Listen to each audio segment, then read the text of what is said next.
It is the end of 2017, and this has been a great year for Software Engineering Daily. We're taking a break over the holidays, but we're going to be back after New Year's with a lot of new content. And for now, we are replaying a few of the most popular episodes from the 2.5-year back catalog of Software Engineering Daily. And we've removed the ads to make for a smooth listening experience. If you're taking some time over the holidays to listen to some Software Engineering Daily, take a break from your interaction with the family, go for a walk with a nice old episode of Software Engineering Daily, you won't have to skip over any ads or feel obligated to listen to the ads to support Software Engineering Daily. Consider this a vacation for the both of us. We have big plans for 2018. We've got new types of content coming. We've got more in-person events, meetups, but also more of the same. Long-form interviews about technical software topics. That's what I love to do, and I think that's what most people are listening in for. And as we make our way into the new year, I would love to hear from you and know what you're interested in hearing about for 2018, or who you are, or basically anything. Send me an email, jeff@softwareengineeringdaily.com. Join our Slack channel. You can find a link at softwareengineeringdaily.com if you want to talk to more engineers within the community. And you can also sign up for our newsletter, which you can find on softwareengineeringdaily.com at the top of the page. In the newsletter, we will let you know about upcoming live events and other developments within the world of Software Engineering Daily. As always, thanks for listening and happy holidays.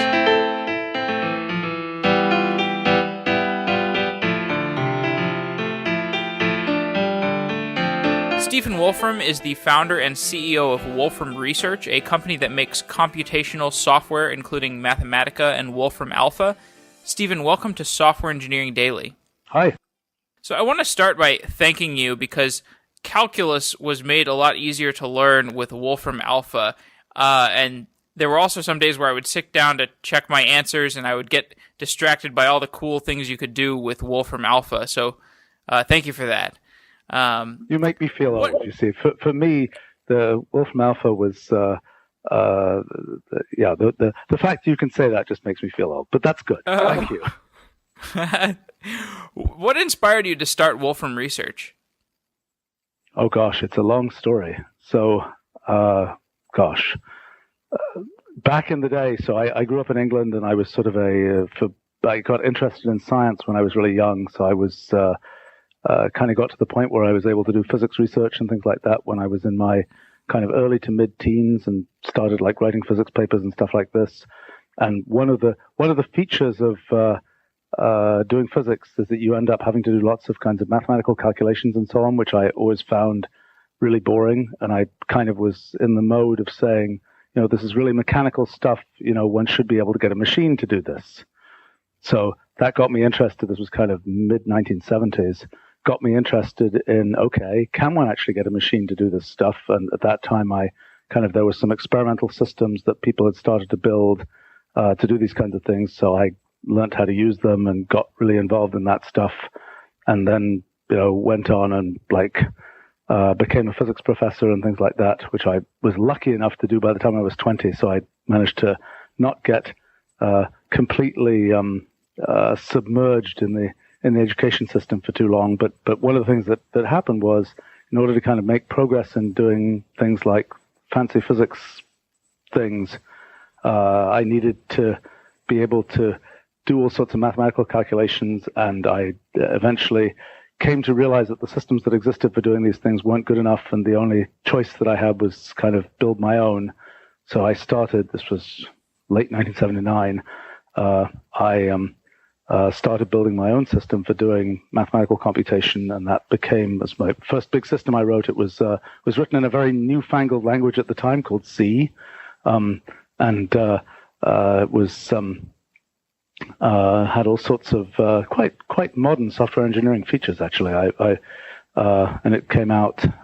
First version was in 1981, I guess, and that at that time I was a professor type at Caltech, and I sort of imagined that was what I would go on doing, but it turned out I realized that my software system kind of needed some commercial home, and so I ended up, a slightly long, complicated story, but I ended up starting my first company around that software system, and that company sort of eventually diverged off into the sort of venture capital morass of, there are shinier things to chase and so on, and I kind of unraveled from it. I went back to doing a bunch of basic research, but then in 1986, I'd kind of managed to I sort of was involved in starting up this kind of area of research that these days mostly gets called complexity theory, and I'd managed to figure out a bunch of things that I thought were pretty interesting from a science point of view, and I had kind of started sort of organizing institutes and things around complexity research, and I realized that in order to kind of make the best possible progress I would need kind of better tools, and so I then realized, well, the best way to get better tools is to build them yourself, and so then that got me into building Mathematica. I also realized that one strategy for getting a lot of science research done is to start institutes and get other people involved in doing it. I realized that was probably not the best path as far as I was concerned, so I decided the best thing for me was to set myself up with the best possible tools and environment for doing the things that I wanted to do, and that involved starting a company and building software system. And so that was how I came to start building Mathematica, and came to start Wolfram Research. And I've been kind of lucky enough to have a sort of simple private company for the last, 28 years or something now, that has kind of let me work on a lot of very long-term, large-scale projects with only my team at the company tell me why I shouldn't do some other new project or whatever. I don't have investors or anything telling me that. So that's allowed me to do things like build Wolfram Alpha, which was a completely crazy project, building a sort of computational knowledge system that's supposed to kind of know about everything in the world and be able to answer questions using natural language and so on, was one of these couldn't possibly work projects. So couldn't possibly work from the standpoint of your team, or were you unsure yourself if you could actually create a complete computational engine? Well, so I had been thinking about that since I was a kid, and I had kind of sort of reassessed the thing probably every 5 or 10 years for quite a number of years. And my assumption had always been that to make something kind of like Wolfram Alpha that could be sort of a broad computational knowledge engine, that you would kind of have to make a brain-like thing first. That was my original assumption back in probably early 1980s. Then I ended up doing a bunch of basic science, one of the lessons of which was there really isn't a bright line distinction between what is intelligent and what is merely computational, so to speak. And so that kind of got me to realize, well, gosh, this thing I've been interested in for a long time, maybe it can be done in a sort of merely computational way without having to reproduce a brain, and maybe it can even be done better in a merely computational way. And so I started trying to build it. And there were many questions like natural language understanding. There had been a long history of people doing particularly natural language processing, a little different sometimes from natural language understanding, and it hadn't been a very good history. And the question was, why would we succeed when lots of other people had failed? And turned out, the answer, there were several answers to that. Probably the biggest answer to the natural language understanding question was that we built a very large knowledge base, and being able to do things like disambiguation of natural language is just vastly easier, even feasible, when you have underlying knowledge about the world than it is if you're abstractly trying to say, well, what are the statistical characteristics of this word or something like this. And the other thing was that we figured out a bunch of things that came out of some basic science that I'd done, which let us sort of sidestep a lot of the issues that have been people have been kind of concerned about in computational linguistics and so on. How would you differentiate the goals of Wolfram Alpha from the goals of Google, like the Google search bar? The search engine? Yeah, the search engine. Well, it's searching the web, right? So whatever people put on the web, it's trying to give you pages that it thinks are relevant to the query you've typed in. What we've been interested in doing, what I've been interested in doing, is kind of taking the knowledge that exists in the world and making it computable, so that given that sort of base knowledge, you can compute the answer to any specific question somebody asks. We're not saying, okay, somebody typed in these keywords, so feed them this page. We're trying to say, given this specific question somebody asked, like, one of your calculus questions or something, although that's a, pretty specialized end of things, can we compute the answer to that question? Can we compute some answer to some medical calculation, or can we compute some answer to something about, I don't know, where will the space station be in, an hour or something like this? Yeah. What we've ended up doing is collecting really a very large amount of kind of primary raw data, actually large compared to the text content of the web, and then using that together with lots of algorithms and sort of methods and models and things that come from science and engineering and other places to be able to actually, when you ask a specific question, we try to give you a specific answer to that particular question. And the vast majority of questions that we get asked are ones that, even though we've had, billions and billions of questions asked of us, they're questions that have never been asked before. And they're questions where if you were to type that specific question into a search engine and say, okay, where is that on the web? The answer is it's nowhere on the web. It's not, nobody ever wrote down that specific question before. Yeah, that makes sense. So let's discuss the Wolfram language. What is the Wolfram language? So it's sort of the outgrowth of what I've kind of been working on for the last 30 years or so. It's always nice when the things one's been working on kind of come to fruition, so to speak. Kind of the idea of the Wolfram language is to provide sort of as automated, as high-level a language as possible with as much knowledge built in as possible. Sort of the idea is a human wants to get something done by computer. What's the most effective way for the human to describe what they want to have done, and then for the computer to, as automatically as possible, do what they're asking? And kind of the traditional approach of computer languages has been keep the core language, the core sort of designed language fairly small, maybe and have that core language really just deal with very fundamental operations of the computer, together with some structuring of large-scale programs and things like this. But if you want actual content, well, there are libraries, there are, download this, do that, et cetera, et cetera, et cetera. My goal in the Wolfram language has been to sort of build everything into the language. So, there are 5,000 core built-in functions of the language that cover things from, finding, the weather at any time in where there's recorded data, to, solving the traveling salesman problem, to, rendering some fancy, kind of graphics, to dealing with things in the cloud and so on. And it's been, it's sort of a big effort. Go ahead.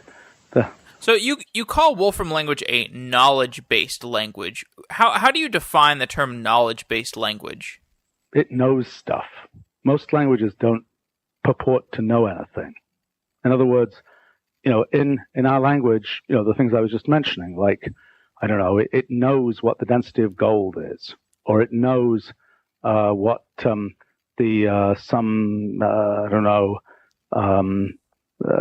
about the English language, about common words in the English language, or it knows about things about maps of the world, or it knows how to compute distances on the moon or something like this. So the thing is to have these kinds of things built into the language. So there's some function called geodistance or something. We'll just compute distances, and the when you use the language, actually there are a couple of bigger things to say perhaps. I mean, one thing's perhaps interesting is it's been interesting for me at least is the sort of the comparison between Wolfram Language and Wolfram Alpha. So Wolfram Alpha is this knowledge engine thing where you just ask it questions in natural language, and it tries to generate sort of a report that tells you as much as possible about what it thinks you want to know. And this idea of using natural language for that is a great way to do kind of one-off questions. What's the population growth rate in Italy versus Spain or something? An easy one-off question. You can get a nice report. It'll have nice graphs and all kinds of other things. That works well. Now, if you say, well, okay, I want to write a big piece of code. I want to write an app or something. Well, you can start saying, here's how my app should work. You start describing it in natural language, and pretty soon that falls apart. It's pretty hard to describe in a sensible way. You wind up writing something in natural language that sounds like a piece of a patent or something like this.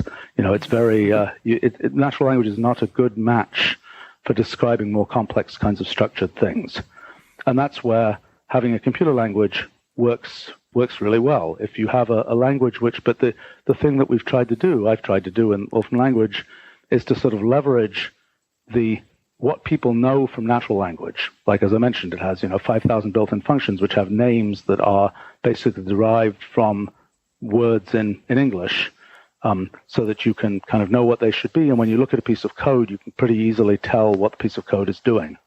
But the thing which is pretty interesting to me is this kind of interplay between the pure natural language thing for kind of one-off, quick kinds of things, and the structured computer language approach for, make the bigger program. And the really fun thing, which I hadn't really anticipated how powerful it is the interface between those two things.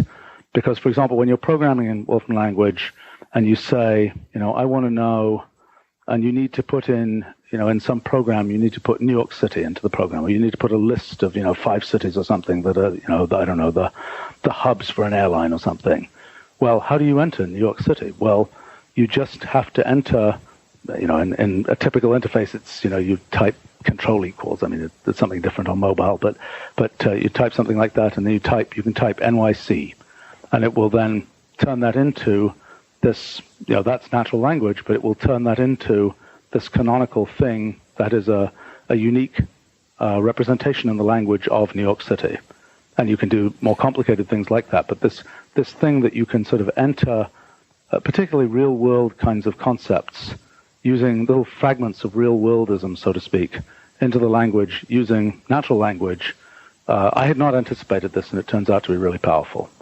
And so one thing that's interesting about it is if you enter something into Wolfram Language, it seems like it's kind of part query, but it's also, you could be setting a variable, and that by setting that variable, you would be making a query like, set X equal to all my Facebook friends or something. So how do you think about those two different things? The fact that you're kind of writing a query language, but it's also like, an actual programming language. Well, I mean, it's a language which lives both on the desktop and in the cloud. I mean, you can write it both on the desktop and in the cloud, but it always has the ability to go to our knowledge base in the cloud and get extra knowledge. It has a lot of stuff that's built into the actual engine locally, but it also it's always assuming that it can go find more knowledge, find the map of such and such a place or something from the cloud.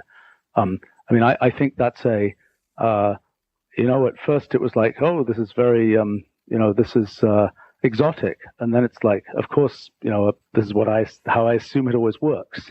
I think in terms of the structure of the language, well, you mentioned setting variables, and that's kind of amusing. I just finished actually writing a book that I didn't think I would have to write, but I eventually decided I did have to write it. It's called Elementary Introduction to the Wolfram Language, which is basically it's an introduction to the language that assumes people haven't programmed before and things like this.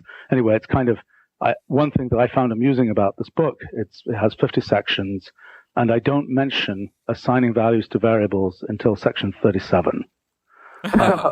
And that's because it's, the language is primarily a functional language. And what's kind of amusing is that I've talked about how to, deploy web apps and things before I've talked about assigning values to variables. Because it just turns out assigning values to variables isn't all that important in writing at least small programs in Wolfram Language. But I mean, that's an aside, perhaps. But I mean, I think the thing that's interesting, I mean, because we have kind of all this knowledge built into the language, it's very easy to write very small programs that do interesting things. Like kind of the extreme case of this is we have this thing called tweeter program, where you can send, less than 140 character programs into some server of ours, and it'll run them. And people have done all kinds of amazing things in 140 characters. And what I find more amazing is that most, not all, but most of the tweetable programs, if you look at them, you can understand what they do. I mean, it goes from that to probably, I don't know for sure, but I'm guessing that Wolfram Alpha is the biggest Wolfram language code base, and it's about 15 million lines of code now. So it kind of goes from the very small to the quite big, and it's something interesting that you said there was you were talking about writing this book and how you didn't get to setting variables until section 37, largely because the Wolfram language is a functional programming language. This is actually part of a week of shows about functional languages, and it's interesting because many of these functional languages that we're showcasing, like Lisp and Erlang and Haskell, they're older languages, and it seems like the traits that have made them appealing are only becoming more valuable and more desired over time. This kind of resistance to statefulness and the other beneficial features that you get from a functional language. What are the things that the Wolfram language benefits by thinking of itself as a functional programming language? Well, so you have to understand it's both a functional language and a symbolic language. And it's Lisp is sort of in some ways a symbolic language. Wolfram language is a much more symbolic language. So the thing to understand first is what it means to be a symbolic language.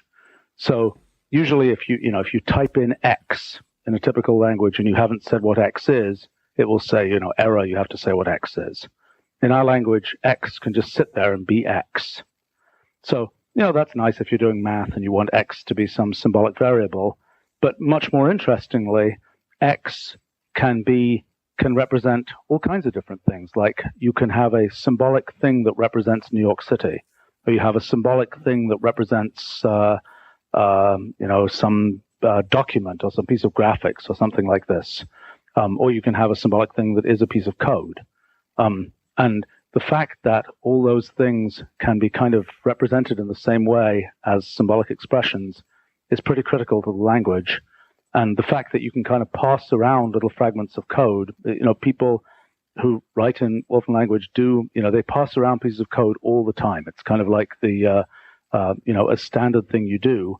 And it's just a little lump of symbolic stuff that you can then work with, and that's like really, really powerful. Like if you look at the code base, the Wolfram Alpha code base, for example, it's natural language understanding stuff. For instance, is just absolutely full of things which are kind of a mixture of data and little fragments of code. And the ability to do that, which kind of comes from being sort of a mixture of symbolic and functional and so on, is really useful. The other thing Wolfram language has is it's very strongly based on pattern matching. So, for example, when you define a function, all you're really doing is defining a transformation rule for a pattern for expressions. So, you might say, you could say something like f of x blank equals whatever it equals. And that means f, where blank stands for anything, and then x is the name of the anything, is transformed into such and such. But that left-hand side doesn't just have to be, doesn't need to be just f of x blank. It could be, f of some list, x blank, comma y blank, comma x blank or something. And that defines a pattern. And only whenever the language sees an expression that matches that pattern, it will transform it into whatever the right-hand side was. And that's how the system works, has worked for 27 years. That's the sort of fundamental thing that the system is it's the thing that makes symbolic transformations on expressions. And again, that has what's turned out to be the case is that set of ideas around sort of symbolic programming has so the thing that's happened. So I kind of worked on developing these ideas in the first system that I built back in 1979 to 1981, and in a sense, that system was in some ways more extreme than Wolfram Language in terms of the ways that it used functional and symbolic programming, and in fact, it just said obstinately, you can't do programming. You can't use any of the constructs you might think you would use for programming. You simply have to use kind of transformations of symbolic expressions and so on. When I started building Mathematica, which kind of turned into Wolfram Language, I was a little bit less draconian, but it's still very much based on this idea of symbolic functional programming. The thing that has been sort of super interesting to me over the years is that these different kinds of things, different kinds of programming that I wanted to do, turn out to all fit beautifully into the symbolic paradigm. So, for example, early on, a trivial one is, graphics. Okay, you can represent, graphics and geometry and so on symbolically. Well, that's kind of nice if you're just in terms of writing code to, make things that you can render in nice ways and so on. It gets more interesting when you actually can do computational geometry directly on these symbolic things and say, okay, I've got these symbolic things. What's the volume of this combination of symbolic objects and so on? That's one early thing. Then we realized, documents can be represented this way. It's kind of like, it was XML before XML, so to speak, way back long, long ago, but something where you can actually manipulate the structure of the document easily within the language.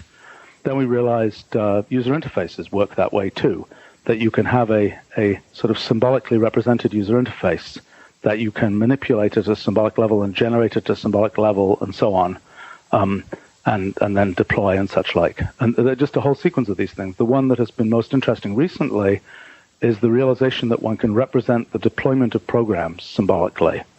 And that's something that, a big thing is kind of thinking about the cloud. And in our language, a cloud object is just another kind of symbolic thing. And you can take, like you can write the sort of the one line, web app just says, cloud deploy. Actually, it kind of shows a bunch of different things that are going on. So a typical... Wait, what are the properties of a cloud object? It's a lump of symbolic code that sits in the cloud. And it can represent an API, it can represent a web app, it can represent a bunch of different things. So very interesting. So, I mean, to give an example of, this is kind of weird to do in pure voice, but I can try. The minimal kind of web app. So let's say we want to deploy a web app that is going to be a form where you type in the name of an animal and you get a picture of that animal. Okay? So the question is, how would we do that? So first question is, how do you, if you were just doing this in a notebook, which is what we call our interactive documents that people use to program in Wolfram Language, what would it look like in a kind of notebook REPL type environment to say, type in the name of an animal, find an image of it. Okay, so you'd just be able to say something like, let's say you type control equals, because that's the way that you say, I'm going to type piece of natural language, and then you type rhino or something, you hit return, and it would say rhinoceros, and then you type, brackets, quotes, image, and it would be, that would then, it would go to the cloud probably, unless it happened to be cached locally for some reason, and, retrieve a picture of a rhinoceros, and that will be the output. Okay? So now let's say you want to make that into an app. The way that would work is you would make a thing called a form function, and form function has basically two pieces, a thing that says how to set up the form, how to define the fields in the form, and then what to do with the data that comes from those fields. Okay, so the way you'd set up the fields is you'd give a name to the field, like you'd say, I don't know, animal or something. It quotes animal, arrow, and then quotes, and then what you give then is the name of an interpreter type. So in a natural language understanding system, there are, I don't know, 1,000 different domains of kinds of things that one can talk about as kind of entities. And one of them is animals. So you'd say animal there, and that would mean that the field that you get in the form you're going to build is a field that is kind of a smart field that is expecting natural language that represents the name of an animal. Okay? So then the second part of this form function is something which would say, I mean, it's like very trivial in this case. It would be, hash sign, the name of the field, open brackets image, ampersand, and the ampersand is a thing that indicates that that's a pure anonymous function that is going to be applied to a thing we call an association, which is a key value list that contains the data from the fields, in this case just this one field. Okay, so you've got this form function thing. You can type it in a notebook, and it would just sit there as a symbolic thing. It would just say form function. You could actually run the form function. You actually give it data in the notebook if you wanted to. But more interestingly, you would say cloud deploy of that form function, and then what you would get back is a UUID of a cloud object for a cloud object. You click on that, and there will be a form on the web that would have a field that you type in, I don't know, something like whatever natural language you want for a sea lion or something, and it will go off and run that little piece of code and give you the result. So very cool. And kind of what happens. So that's what happens if you like to make a web app. If you want to make an API, instead of a form function, you would use an API function, and then in the initial way that's set up, you would get just a web API that is at that URL, and you go there and it'll run that little piece of Wolfram language code and give you the result back. So I mean, what's sort of interesting from a programming language point of view, I mean, that example actually kind of shows a few different things going on. I mean, it shows kind of natural language understanding stuff. It shows kind of functional programming stuff. It shows kind of the fact that the whole thing is just a symbolic object. This form function or API function is just a symbolic object, which can then be, and then its deployment, it's sort of like the API function is a symbolic object that represents a deployable thing, which you then just have to say cloud deploy to actually make live in the cloud, so you can call it from other programs or whatever else. Right, got it. I'd like to talk a little bit about software architecture. You've mentioned that you've been kind of incubating this language within the various pieces of software that you've created over the last 25 or 30 years. What is the process of pulling things out of these previous projects or breaking them up into, I don't know, services that you access with the Wolfram language? Or I'm just curious how loosely coupled the different components of your older pieces of software are and how you wired them to be accessible through the Wolfram language. They're all really one thing.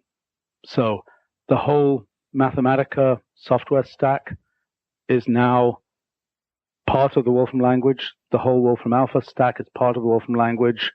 And then somewhat bizarrely, and it's always difficult to explain, the Wolfram language now becomes the thing that powers those other two products. So it's the superset of everything. Yeah, it's really one uniform stack. I mean, the real challenge, in all of this is maintaining coherent design of a language that is a huge language at this point that's been, growing for 28 years. And that's been both, I think, that's probably my proudest achievement, if there is one, is maintaining that coherence, because it's hard work. It's what I do every day, so to speak. What kinds of technical debt do you have? I don't know. So there are two different levels of that. One level is design, and another level is implementation. So from a design point of view, I was sort of lucky that I had built one system before I started building this one. So I had made a bunch of mistakes in the first system. This in what's now Wolfram Language, there are not a lot of design decisions that I made that I regret. I mean, I'll give you an example of one type of design decision that one regrets, okay? So, you're naming all these built-in functions. And, one thing we're proud of is if you take a Mathematica version 1 piece of code, then with very high probability, it will run unchanged in today's versions of Wolfram Language, 27 years later. So that's, I think that's cool. And we've kind of made sure that that's the case. And it's also important for us internally because a large fraction of our own software stack is written in our own language. But one of the things that happens is, you give a name to something, like you say, assigning values to variables. There's a function, it's called set, that assigns values to variables. Okay, so now many years later, you might say, gosh, I wish I hadn't called it set. Nobody ever types that anyway. They just type an equals sign. And now I can't use set to represent, a mathematical, unordered set type thing. So there are a few things like that. That's one of about 3 or 4 or 5 maybe things of that type where it's kind of like, and gradually over time, sort of I've learnt how to be sure that I know what I'm talking about something to the point where I feel like I can, make a design decision and never have to regret it. And when one has to design defensively, where one's saying, I'm going to give a very complicated name to this function because maybe in 5 years we will figure out a more general way to do this, and then that complicated name can still be there, meaning this very specific thing, but we'll have a more general way to do something more general. That's one kind of thing.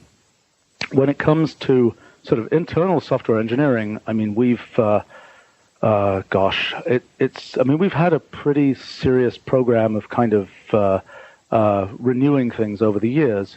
One thing that's nice about there's plenty of, we tend to sort of go through different areas of sort of algorithmic work, and I would say that it's pretty common that we will get to the we'll build our own frontier for some particular area of algorithmic work that goes, beyond the current state of the art.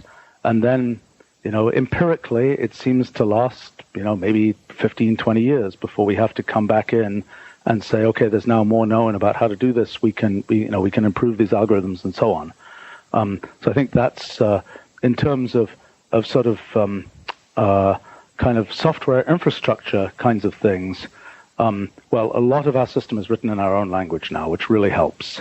In terms of user interface stuff, that has been, we've had a nice uniform desktop user interface that's very well developed over the course of perhaps 20 years now.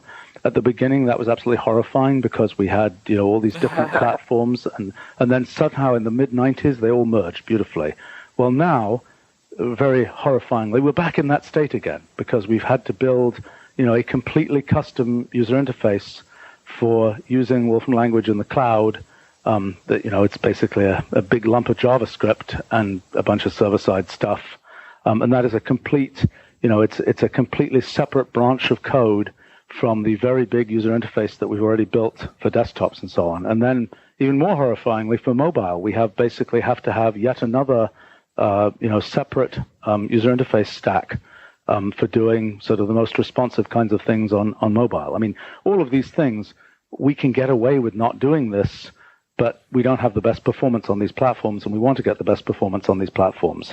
And I have to say, in our experiences with the cloud, I believe that in my, 35 years or so of doing software engineering kinds of things, the current cloud environment is probably the most hostile to development that I have ever seen. I mean, and the most difficult. In what way? A lot of different systems. Well, the fact that a lot of things are based on things like JavaScript, which is kind of like a completely crazy, thing to be at the bottom of a big stack of software. The fact that there are many, many different sort of interoperating systems that don't, some of which are very old, some of which don't, we're sort of doing things which are way beyond what they were originally intended to do. The fact that it's kind of, debugging things in the cloud, I finally decided myself that I was fed up with hearing about all the problems of doing this, and so I thought I would actually, maybe 6 months ago or so now, I decided I would actually go in and debug some detailed aspects of why we had some slowdowns in the way our cloud was working. And, I get in there and I realize, the main thing I realized was that using kind of scientific methods and using kind of our language as kind of the thing to go and, create the tests and look at the results and so on, that turned out to be really powerful. And I was able to figure out what turned out to be a completely ridiculous and horrifying sort of underlying, problem. But, that took me all the way through looking at, pieces of the Linux kernel and things like this. And it should not be the case that when I'm debugging, something about why, APIs sometimes run slower than they should, that I'm dragged through pieces of the Linux kernel. That's kind of that's kind of one of the things which, to me is not, that doesn't make the current environment, clean and easy and great to debug with. Right. Well, okay. So certainly that's, you've listed some aspects of why the cloud is hostile, but you've also said that it's only in recent times that we've gotten the tools that we need to construct the whole Wolfram language. Are the tools that we haven't had until now, like, are you talking about the cloud, or what other tools are you talking about? Yeah, the cloud is a big part of it. It's, being able to have this really smooth, large knowledge base sitting in the cloud, being able to have, the cloud is great. Don't get me wrong. It's just rather horrifying. It's like, you can build a spectacular railroad, but actually doing it is, has a lot of messy stuff that has to be done. The cloud as an environment is, I had sort of thought it was a purely utilitarian kind of thing. What I realized is that it's a sort of fascinating centralized repository of computation that, and you can have, particularly as you put sort of symbolic representations of computation out in the cloud, you can have, what we routinely now, we have all these cloud objects. They represent little pieces of sort of persistent computation out there, and they can interact with each other. That is a completely routine thing to have happen. Is, different cloud objects will interact with each other. We build all kinds of services on top of them, and so on. It's a nice thing. And I think that the fact, for us, our technology, particularly things like Mathematica, have been very widely used in R&D for 25 years. One of the things that's always been something of a frustration to me is that, we'll see in company X, the advanced R&D group will do fantastic things with Mathematica, and then it's like, okay, what happens next? And it's like, well, we need to deploy it somehow, and we ended up, rewriting it in C or something.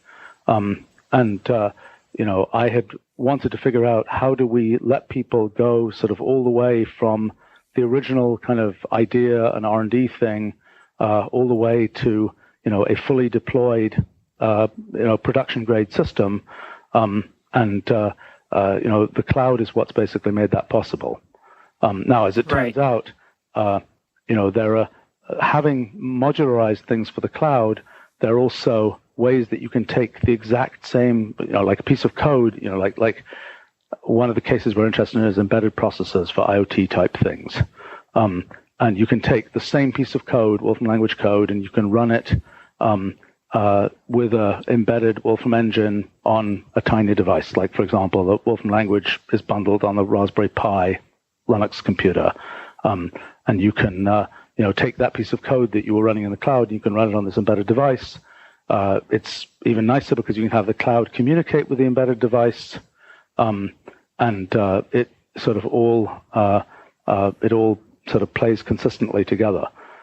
So that's all of those things. The whole deployability of our language is pretty serious. Having realized how to do it on the cloud, I now realize that we could probably have done it in some ways on other kinds of systems, but it works a lot better on the cloud and through the web and things like this.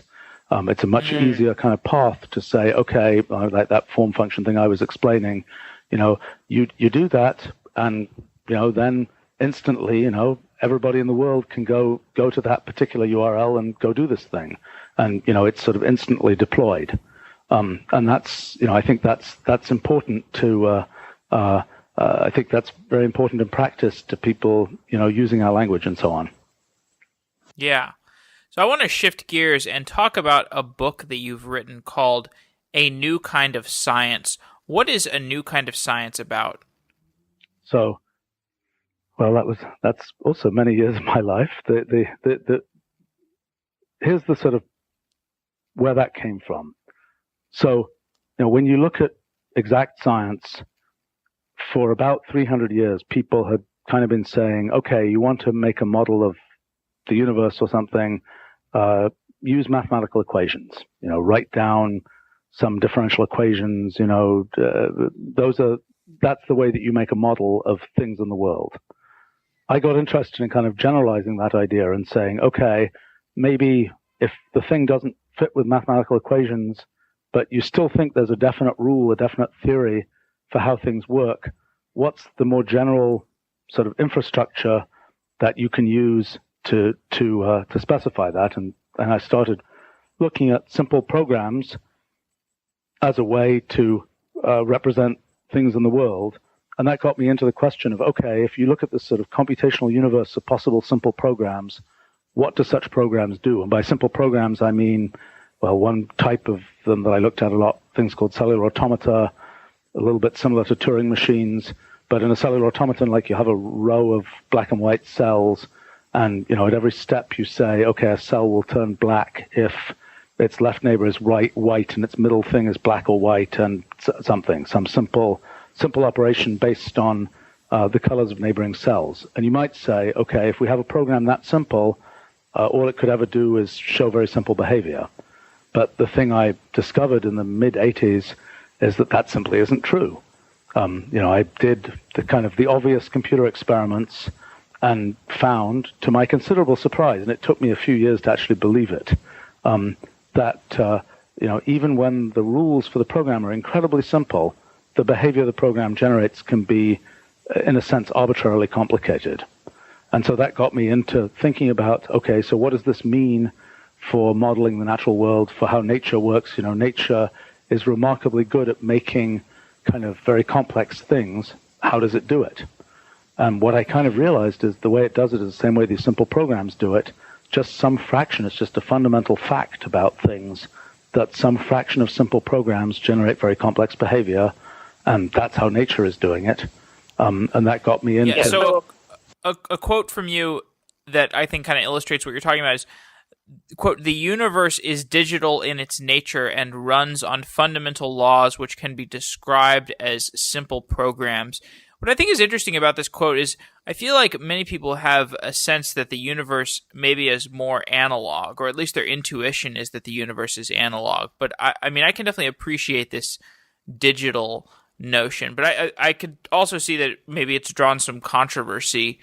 Have you had any disagreements with people about this discussion?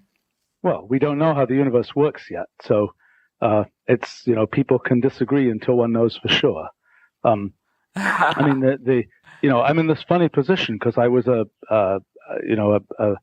rather successful physicist in the sort of traditional physics community way back when, and then as a result of kind of thinking about things in a somewhat different way, ended up thinking about physics in a really different way, in a way that sort of diverges a lot from a lot of the developments in string theory and all these other kinds of areas. Am I ultimately right in my guesses about how the universe works? I won't know until we've kind of nailed it for sure. Does it seem promising? Yes, it seems incredibly promising. I mean, in the sense that there's, a good test of theories in science is how much do you get out for what you put in. So if you have a really, really tiny theory, that is very, very simple theory, and you can start to explain lots of things, that's a good sign. If you have a really complicated theory and you're having a really hard time explaining much at all, that's a bad sign. By that measure, the things that we can already see from just looking at very simple programs and what they can do and how what they do corresponds to the things you see in relativity and quantum mechanics and so on, it's remarkably promising. Now, do we know for sure? No, we don't. When I haven't been doing technology development, my hobby is kind of hunting for the universe. And what that means is basically, if the universe corresponds to a sufficiently simple program, it's not crazy to go and just start enumerating programs and seeing what they do. And I kind of assumed before we got anything that had anything universe-like, had anything like finite dimensional space and, gravitation the way it usually works in physics and so on, that you'd have to go through, billions, trillions, quadrillions of candidate universes. A thing I found, I don't know, a decade ago or so now, is that even at about universe number 1,000, in sort of an enumeration of possible universes, you're already seeing really complicated behavior. And, you run it in a computer and you try and simulate it and you let it run. It's a kind of a network it builds. And so, you build it out to, 10 billion nodes or something, and it's flapping around and doing all kinds of things. And you say, did I actually find the universe, our particular physical universe in my computer? And it's really hard to tell. And essentially you have to do a whole lot of, you have to sort of recapitulate the history of physics, looking at this thing that's flapping around in your computer and trying to figure out whether the effective physics that it's showing corresponds to the physics that we actually observe in the real universe. And we don't know yet, but I think it is far from impossible that we've already seen a sort of a simple universe that actually is our physical universe. We don't just don't know it yet. Okay, well, so speaking of things that we can theorize about but not be totally sure about, do you think that we're living in a simulation? That's a poorly formed question. Oh, okay. Apologies. I think that so people say things like, you think the universe is like a program, right? Say, okay, what computer is that program running on? Okay, that's not really a meaningful question, because to say the universe is like a computer is to say, or to say the universe runs according to simple rules, the rules of some simple program, is to say that that's just what the universe does. There's no substrate on which it's running that implements that. It's simply those are the rules by which it runs, so to speak. So now you have to ask the question. This is okay. So now we're going into real-time philosophy, and that's always pretty hard. But you have to start asking questions about. So what would it mean to say that it's a simulation? So the universe, it's doing something, right? There's some. What you would be saying if you say it's a simulation, is you're saying you're distinguishing, in a sense, the substrate from our experience, so to speak. And yes. And so, but if you say, if you look at the universe and you look at kind of what, it's very hard to draw that line between substrate and our experience. That is, what counts as something, you might say, well, gosh, there are these absolutely microscopic organisms that exist at 100 times the Planck length, and they're doing some complicated knitting thing, and their complicated knitting is making our universe. So our universe is a simulation implemented by creatures whose size is very, very tiny creatures. Okay, now let's take that apart a bit. To say that in a reasonable way, you would say, well, but I don't believe there are little tiny creatures that are sort of little tiny fragments of the universe that are intelligent, that could do those kinds of things. Okay, so now we have to unravel a little bit. What would that mean? I mean, how would you tell whether this little clump of, let's say it was little nodes in one of my sort of discrete universe models, this little clump of nodes, and it's doing really complicated things, and you say, well, is that clump of nodes doing something intelligent? Is that like a little organism? Or is that just like a clump of nodes that's just working according to definite rules and, it's not doing anything sophisticated? Well, this is what I was kind of mentioning earlier about this kind of, is there a bright line distinction between what is sort of intelligent and what is kind of merely computational? So this comes up, when we start looking at, simulations of brains versus actual brains and so on. Do we say there's something magically different about the actual brain than about our detailed simulation? Or more to the point, thing I've studied a whole lot is, okay, so in the basic science end of this, there's this thing I call the principle of computational equivalence, which basically says if you look at some system and has some definite rules, what you will find is that above some threshold in the complexity of those rules, a very low threshold actually, the behavior that you can get from the operation of those rules is equivalent to the behavior, is computationally equivalent to the behavior you can get from any other system. So what does that mean? So we know that there are universal computers, for example. That is, that you can have a machine that can be programmed to emulate any other machine. What is not obvious is that that phenomenon can happen even with incredibly simple machines. When you say, okay, I'm going to have a computer and it's going to be programmable and all that, you start thinking about CPUs and ALUs and billions of gates and all this kind of thing. It turns out that none of that is necessary.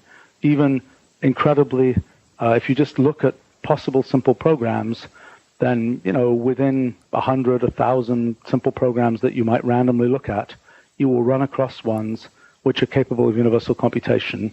You'll run across ones whose behavior will typically be sort of as complicated as anything else.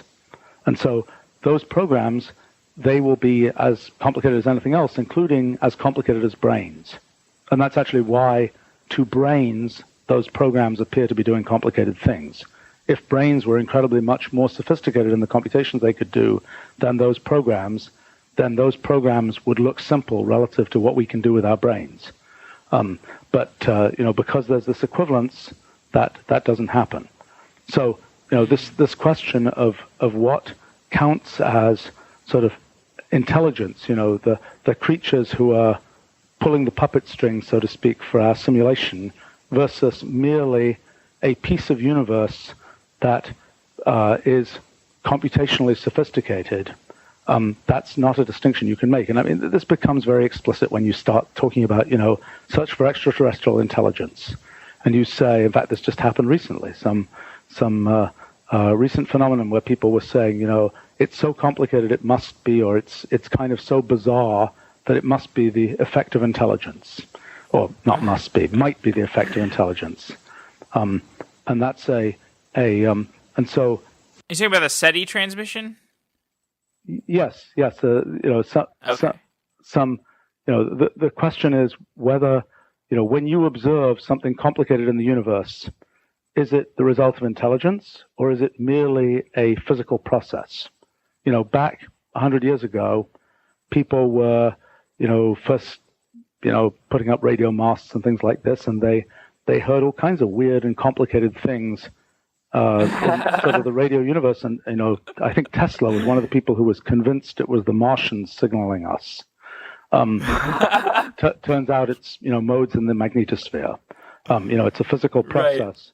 Right. But it's there isn't really, this is it's an important theoretical point that there isn't really a distinction between kind of the intelligent, so to speak, and the merely computational. It's hard to do this. This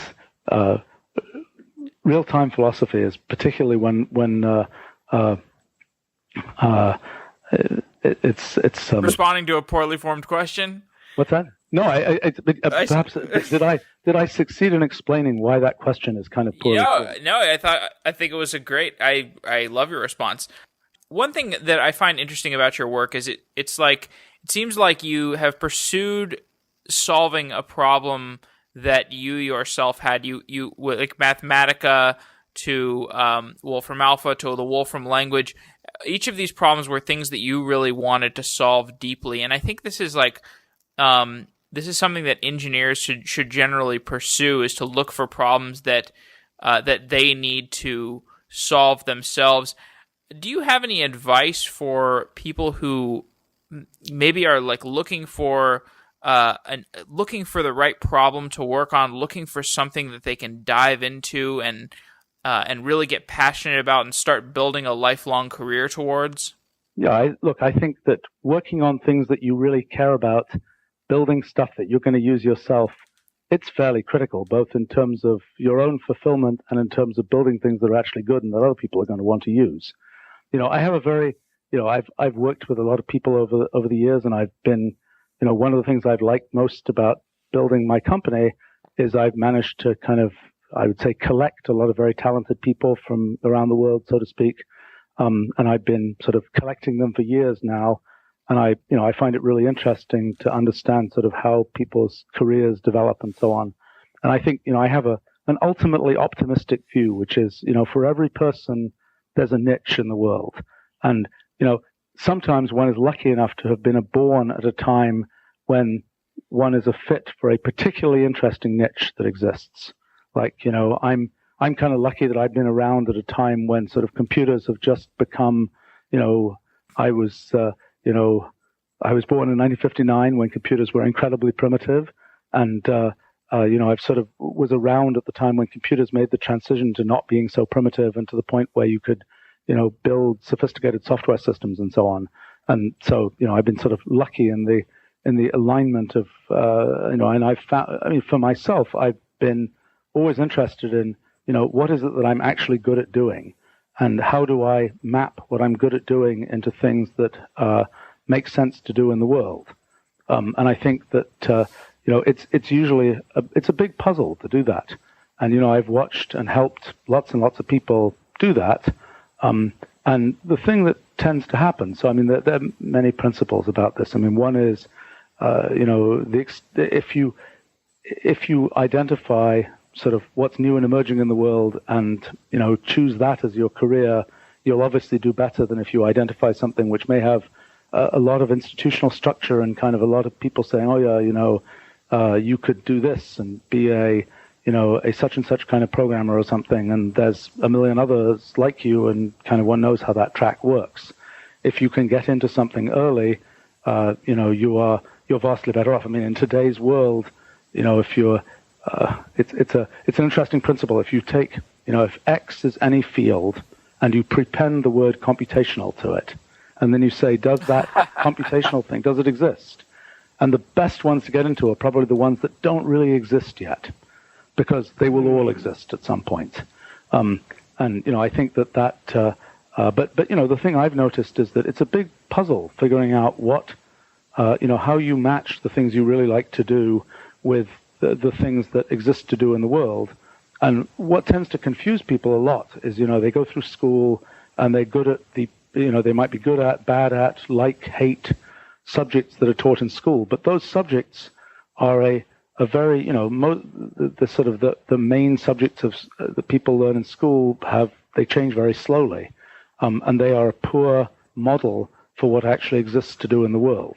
So, you can hate math, and it turns out that, and you might think that a whole, raft of professions would be, oh no, I shouldn't do that. It's too much like, math in school. But it turns out that it's not, because, the essence of those professions has nothing to do with the essence of the thing that made you not like, math in school or something.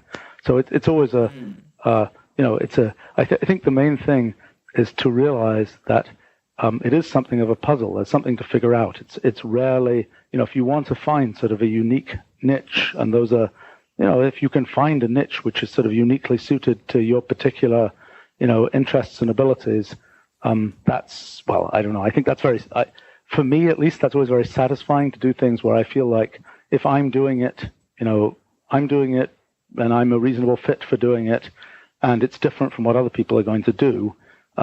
At least in sort of my version of egotism or something, that's really good to be able to do things where I feel like if I do it, I'm doing sort of something unique in the world, and it's not just something where, oh, there's 65 competitors who are trying to do the same thing. My typical tendency when it looks like that's the situation I'm getting into is to say, okay, we'll just let the other people do it. I'm more interested in doing the things which are kind of where I can make some unique contribution. I'm sure you've seen some of the sounding of the alarm about artificial intelligence among people like Elon Musk and Bill Gates and Nick Bostrom. So I'm curious if you think that this is a legitimate concern that we need to be thinking about, and if so, what kinds of measures we need to take to sort of cordon off the potential for artificial intelligence to develop into something that could threaten humanity. Yeah, obviously, I know about this and thought about this for quite a long time, actually. But well, okay. Again, it's a little bit. I think there's a little bit of sort of philosophical complexity about this. I mean, what is technology? Technology tends to be about automating things. First there are things that humans do for themselves. Then we figure out some way to get technology to do it automatically.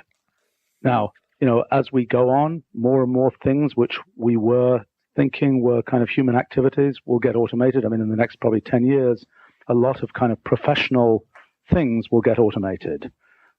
It's also the case that what will happen, I mean, so one very glib thing to say is yes, the machines will take over, but mostly just because the humans are kind of lazy. And to be more specific, if there was a time when you used to actually have to, look at maps and figure things out when you were driving. Now you just, at least I just set up my GPS and I just follow and do whatever it tells me to do. So similarly, there are many other things where basically machines will tell us what they think we should do. I mean, we've done lots of experiments. I've done a lot of stuff with personal analytics and figuring out, from sort of my history, things about what I might be interested in, what I should do, those kinds of things. Machines will be a lot better at telling us, what is likely to be the thing that we should do, so to speak. And I think a lot of the time people will just, look at the auto-suggest menu and just pick off the thing on the top and do that. And so in that sense, the machines will be kind of in charge. Now, even that scenario shows you a little bit what the issue is. We build technology, we get, an AI that does all kinds of very, very elaborate things. I've spent a large part of my life building AI-like stuff that does elaborate things. The question is, in a sense, there are things where we can say we take something that humans do and we make it automatic. The one thing that, in a sense, there isn't a way to make automatic is defining the goal for what we want to do. That is, there is given a particular goal, there may be some optimal path, there may be some best piece of code we could have, there may be some, best algorithm, whatever else it is, but there is no best algorithm for the goal. There's no way to define what there's no sort of abstract definition of a goal. I mean, we say we're going to build the most powerful possible AI, and, we kind of know what that means in terms of some of the things it will do, but we don't know what that means in terms of what its goals should be. We can sit our AI box on our desk and we can have it respond to all kinds of things we want, but defining its goal is still something that's it's not something that comes with sort of solving the problem of AI. And if we look at, human history, human goals are defined. In fact, it's sort of not unrelated to the question you were just asking about kind of, career tracks and what to build and things like this. What do you pick as the goal? Well, there's no right answer to that. It's something which is a consequence of kind of culture, history, lots of details of how we got to where we are now. So I think that in some sense, the goal structure is something that is it gets meaning only from the kind of the details of the history of human civilization and individuals and all those kinds of things. It's not something where there is an abstract way to solve that problem. Now, in terms of and so, in a sense, that's the. Now, you say, well, how will human goals evolve? Interesting question. I mean, you might say, gosh, if the machines are doing all the work, humans will just be hanging out playing video games. Here's the thing that that one realizes when one starts to think about that. Think about the Middle Ages, for example, and think about what people were doing in the Middle Ages. And, they were, growing their own food. They were fighting off this and that. They were doing, all kinds of things. And, look at the activities that we do today, and a vast fraction of them would be seen by people kind of in the, if you looked at it from the view of the Middle Ages and you said, well, in the future, people will be walking on treadmills. Why would you do that? What a ridiculous thing. That's just like playing a video game. Why don't you just actually walk somewhere or something? So, and I think actually one of the ones I just heard actually from one of my kids was that now there's a video game that consists of people basically writing in assembly language, which I just thought was, nobody writes in assembly language for real, but now there's a video game that does that. But I think, so I think this question about how kind of human motivations will evolve that's probably that's an interesting question. And, I think the most important aspect of that probably is, when there is effective human immortality, which there will be from biology or from technology, that will throw a wrench into a lot of the traditional sort of sources of human motivation, and it's somewhat unclear to me what will happen at that point. But I think that is much more of a human problem than it is it's a problem of it's not a problem of, oh gosh, we'll just be stupid and make autonomous weapons which will shoot at us and so on. Maybe there will be some terrible incidents and so on of that type, but my feeling is that the bigger question is, what's sort of the future of humanity in terms of what people or the end point of the sort of the civilization, what it chooses to do. One of the things that is perhaps a bit I don't know.